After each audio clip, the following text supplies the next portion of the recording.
Nicolas Dos, c'est vrai qu'il y a des zones d'ombre pour les futurs télétravailleurs de ce confinement. Comment ça va se passer pour les parents salariés qui doivent aussi garder un enfant à la maison? Eh bien, le ministère du Travail fait une mise au point. Pour dire quoi? Eh bien, il donne deux possibilités. Il offre deux possibilités à l'employeur. C'est l'employeur qui arbitrera l'histoire. La première, c'est que le parent salarié est placé en congé partiel. Alors, c'est que pour un seul parent dans le foyer qui est éligible. Il faut un enfant de moins de 16 ans. Mais la nouveauté, c'est qu'on peut aussi effectivement recourir au chômage partiel, même si ce parent salarié est susceptible de pouvoir télétravailler. Le parent salarié qui peut télétravailler peut aussi se retrouver en chômage partiel pour garde d'enfants. C'est l'employeur qui décide. À ce moment-là, 84% du net est versé, 100% s'il est au SMIC, et l'entreprise, dans ce cas-là, est intégralement indemnisée par l'État. Quelle est la deuxième possibilité? Là, c'est l'employeur toujours qui va utiliser les congés payés. C'est une ordonnance du 16 décembre 2020 qui permet à un employeur d'imposer ou de modifier des dates de congés payés.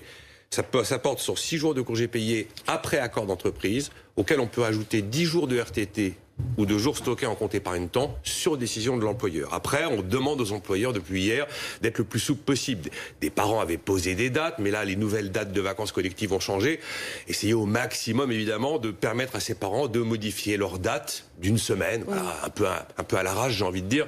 Mais encore une fois, c'est l'employeur qui décide. On peut raisonnablement se dire que tout le monde va mettre du sien pour que ça se passe bien.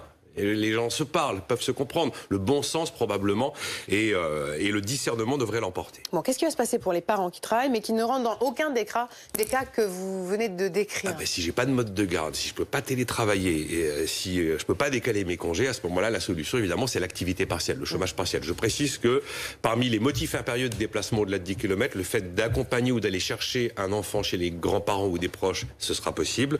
Qu'il n'a pas été arbitré, contrairement à ce qu'on dit dans l'après-midi d'hier, le cas des assistantes maternelles. Vont-elles continuer ou pas à accueillir des enfants? Réponse aujourd'hui. On voit que globalement, pour le salarié classique, le CDD, le CDI, tout a été à peu près bien pensé, mais comme toujours, ceux qui ne rentrent pas dans ces cases traditionnelles classiques, c'est un peu le désert pour eux, et notamment les indépendants.